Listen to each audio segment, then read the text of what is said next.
And like, could we even get into like the data center and like play around and plug something. Yeah.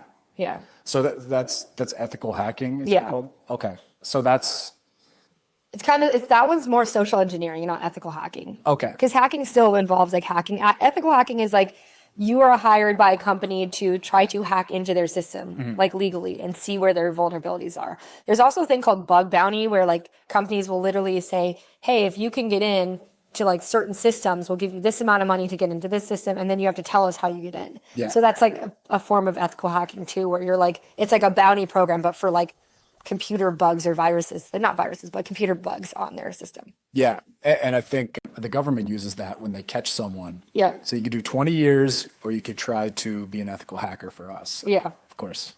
Easy choice there. Very easy choice. Yeah. So, okay. So we've covered most of the personal security, but let's talk about your programs, where people can find you. Yeah. Obviously, I'm going to direct everyone to this free course because they always ask me what to do in cyber, and then they say, I don't know. And I say, okay, well, do this, Yeah. and then let me know. Yeah. So, So I have a free course. I also have created, which hasn't come out yet, and also the new free course is coming out in like a month or so. So just an FYI. I know the other one's pretty old, but it still works. I'm going to have a questionnaire that people can take. It's pretty long. I wanted it to be long because I want people to actually like it to be useful. Yeah. And the questionnaire really like helps people understand what area they want to get into. So after you finish it, I'll say, hey, like based on your responses and what you want, it seems like you'd be better at ethical hacking or attack and pen or access management or all that stuff. So the intro course and the questionnaire will all be free. And then I'm also launching my own like online boot camps that are like very cheap. Like I'm so tired of seeing people getting completely exploited by all these terrible online boot camps. So it's going to be like $300 to $500, maybe $600 depending on the course. And from there they can they can choose wherever they want to go. what will be some of the things you're going to cover on that?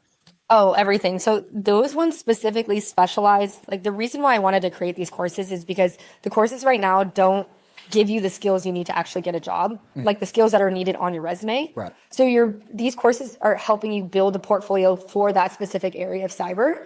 And I'm also working with, like I told you at the beginning, like an AI kind of recruiting company platform where you're able to practice your interview skills.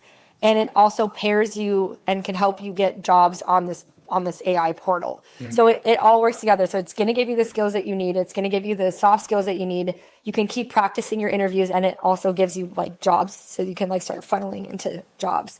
Well, real quick, how does that work? How does the AI interview work? Yeah. So Like a bot asking questions and they grade you? Yeah, so it's like on your computer, you sign up. It's like, I think it's like $79 or something, maybe it's 100. And it'll ask you 6 questions. Most of them are like entry-level cyber questions and or personal questions. And it will, based on your response, it will tell you like your confidence level, like your clarity, like overall how well you did. And then it will tell you how to improve. But you'll get a score from that. And that score helps you get you're going to get ranked compared to everyone else on the platform. Okay. So if you're like the highest one, then you have a better chance of getting entry-level roles because these people are saying, okay, you have a good resume and you clearly know how to articulate and are, doing well. Also, companies can specifically say, hey, we actually want someone that's more confident and more like coherent with cybersecurity terms. And companies can also determine what questions they want too. Okay. So they can like pick the questions. Wow. And so it's like a really, really cool, it's called Cyber Job Central. I'm like super excited about it. Yeah. But it's AI based because right now there's no way of really filtering out all of the entry level applicants. Yeah. And it's a major problem for people I'm always like, I basically deal in mid to senior level jobs. Right. So it's always difficult to give them advice on getting that. They're like, hey, what do you have for me? I'm like, well, don't come to me for those. Yeah. They just get them on their own. Yeah. And that's a great tool for them. Yeah, and the other thing is you can retake it. Like you can keep practicing, and you can then keep increasing your score. So we can also see on the back end like who's really like eager to like get a job and like fix it and train and because they get a whole output of like here's how you can improve. So who's actually actively trying to improve their scores? Yeah. So it's a really cool thing. So that's one thing is like whoever needs to get a job in cyber, like I'm trying to create that entire funnel because I think it's very broken. I'm also working with the U.S. government right now to fix the gap between companies saying that they need entry-level jobs and then not actually recruiting entry-level roles, which is a whole issue in itself. So that's a longer play. And then the other thing is if you don't want a job in cyber and you're just like, I don't even know how to be safe. Like I get questions all the time. Like I just bought a Nest and like, I don't know how to set it up securely. Or I have an app coming out at the end of March, ideally, hopefully. If it all goes to plan, that it's literally kind of like a Google, but for like security. So it'll give you can search any app, any website, and it'll give you a high level overview of like security concerns, privacy concerns, and then like implementation tips. Yeah. Because I get asked all the time. What's that process like for you? You're outsourcing the development of that app? Are you partnering with someone? So I was going to develop the app myself, and then I was like, no, I can outsource. So I've partnered with a team in India, and that's incredible, and they've been helping me build that app. For the actual content in the app, I've had 10 amazing interns that have helped me build all the content out. And the interns are also helping me build and create the courses as well, because they're all entry level themselves, so they know it's going to be good. So yeah, it's all been created, and we're reviewing it now. It's ideally, hopefully, launching in March. Wow.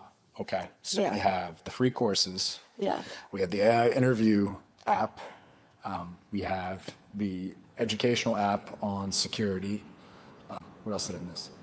That's pretty much it. And then we have more like in-depth like skills training. Then the last thing I want to do is like a kids cybersecurity show. Like more like think about Schoolhouse Rock, but like teaching kids like at a basic level, like what tech is and how to be safe. Yeah. So that's like, actually, I think there's a meeting right now. Like we're seeing if we can get funding for it. So. Wow. That's great because it's not just the boomer that clicks on anything. You give your 4-year-old your phone and then a bad text pops up and they click on it. Yeah. Right? Well, we're getting the app, we're given like literally technology at such a young age, and no one understands how it works, how to be safe, how to use it. Right. And we could make this so fun. Like it's like, I think kids are very intrigued with technology right now. Like the coding games and stuff are like really popular now to do. So I really just want to have like a fun way of like bringing that education to light at a young age. Yeah. Yeah. Okay. Well, It was so much. thanks again for coming in. It was great to finally meet you. You can follow her at cybersecurity_girl. Yeah. That's on all platforms. Unfortunately, that's only on Instagram. All the other ones are cybersecurity girl, like no space or underscore on TikTok. Someone drag. Yeah. I'm working on it with Instagram, but Yeah. So give her a follow. She gives great advice on obviously the personal security and also some good career advice as well. So, Caitlin, thanks again. yeah, thanks for having me. I love to be here. And Jobber Nation will catch you next time.